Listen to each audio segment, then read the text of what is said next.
My name's John Trudell. I'm from California. I know that humanity is not living in balance with nature. It's not happening. I mean, actually it's more than a little out of balance. Humanity is actually, at this point, almost going against nature. It's beyond living out of balance. But I also think with humanity going against nature, that there's a small percentage, a small number of human beings that are behind this and driving it and imposing it upon just humanity in general. In going against nature, what does that do to the survivability of humanity? It reduces the opportunities for human beings to continue to participate in the evolutionary reality indefinitely. It's bringing a definite conclusion to the ability of the human beings to participate in this evolutionary reality. You know, because it's going against nature or the earth. I mean, you know, actually, in actual terms, you know, what the industrial man is doing is murdering the life support systems, murdering the water, the air, murdering the life that gives us the ability to have life. You know, and that's really what we're faced with. We can call it poisoning the water or whatever, you know, but in the end, it's like an act of murder, genocide in a way. Why don't we know that by murdering water, we murder ourselves? What about man is it that we don't get that? Well, I think as human beings, we live in a technologic, perceptional, actual reality, where a part of that technologic reality is that the civilizing processes, it erases the memory of the human being. It erases the memory from the human being of being a human being. It's almost like a severing of our connection to any spiritual reality. And once that has been imprinted into the consciousness of the human beings, see, then I think that's what makes these other things possible. It isn't that as human beings, we're bad. It's got nothing to do with our badness. What it has to do is that there's a program going on that literally feeds off of the being part of human, eating our spirit. All right? And in order for all that to happen, then these imprinting things have to happen to our consciousness, and a part of that is to erase the memory of the human being about being a human being. See, so we no longer participate in reality, perceiving reality as human beings. We participate in reality as feeling as either like we're oppressed culturally, ethnically, gender-wise, class-wise, but we participate in reality from the eyes of being victimized and very fearful and insecure. We don't think like human beings. But the reason for that is because there's been a deliberate suppression of our memory of that identity. Who is suppressing this, and where is that coming from? You talk a bit about a few. Can you elaborate on that? Well, I don't have any names. Well, maybe a couple might jump to mind, but on this planet there's an industrial ruling class. And this industrial ruling class is the smallest percentage of human beings on this planet.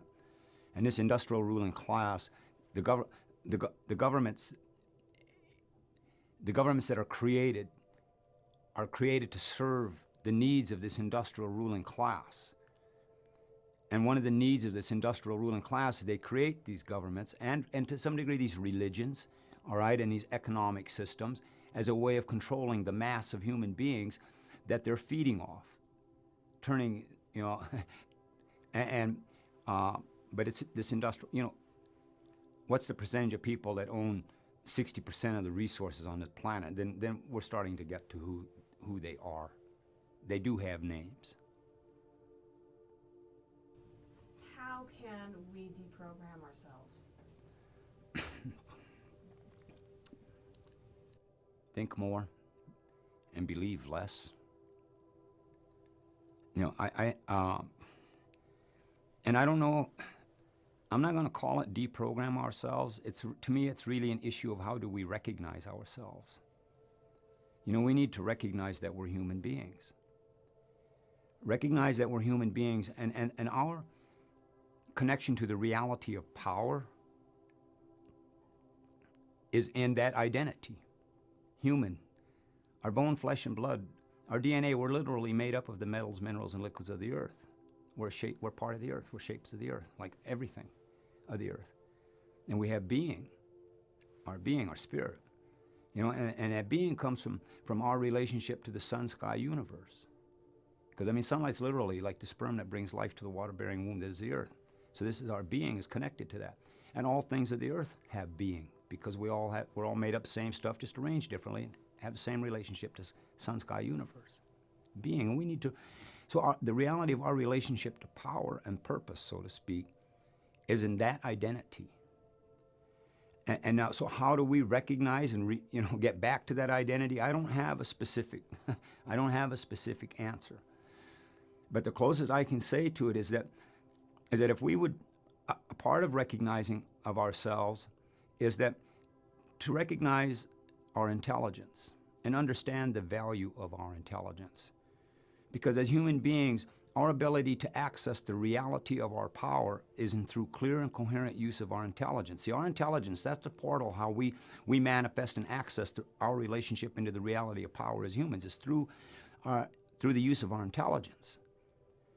But we've been imprinted and programmed, basically where we're at now in the evolution of human beings, we're basically in a period of time in this industrial technological world where the majority of the human beings participate in this reality based upon their fears and their doubts and insecurities, so their perception of their inabilities. See, all that was imprinted in there to make us not recognize ourselves. And to understand the power and recognize the power of our intelligence is, let's say, through our fears and our doubts and our insecurities, how bad can we make ourselves feel? And how does that affect the people around us? Well, that's power. That's our power. That's a manifestation of our personal power. But we've been imprinted to use it in this kind of a way. But so we do have power. It's in how we recognize it and choose to direct it and use it. So I would say the first step to this is like recognize the value of our intelligence and the power of our intelligence. Because I think that any person or people that would be concerned about saving the earth and saving creation and have this type of an awareness, I think that a necessary component to that is to give thanks to however one perceives the Creator, give thanks to the Creator, number one, for life, and number two, for the gift of intelligence.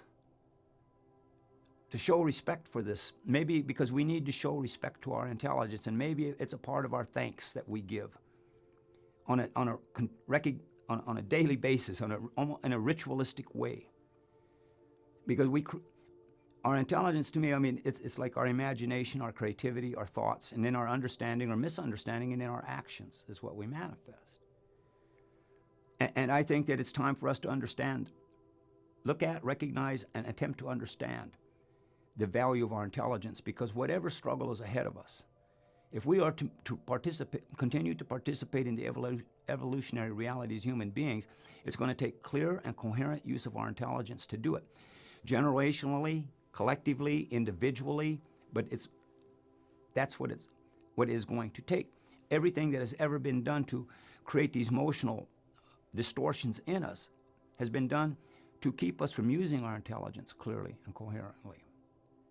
Now, so how do we deprogram or get back? I mean, it goes back to the very basic.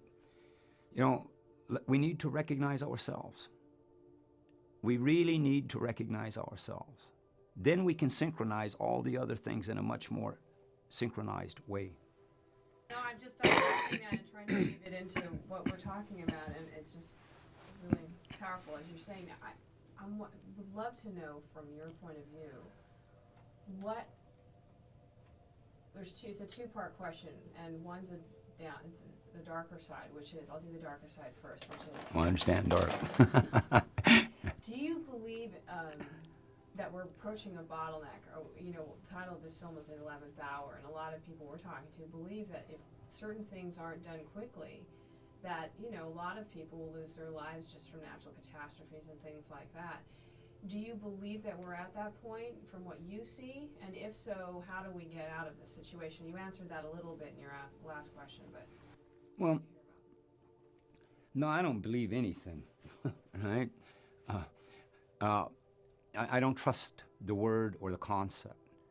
I think it's much more realistic to say either I know or I don't know or I think. Because for me, I have to do this. I can't help it. Right? Because with the believe thing, it means it's like I'm not being. Why don't I just acknowledge I don't know? You know,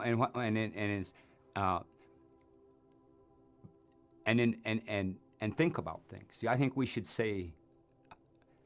think in terms of I think this rather than I believe this, because I think we'll activate the coherency system a little bit. About the bottleneck and the thing, you know, in the race to midnight, it's after 11. You know,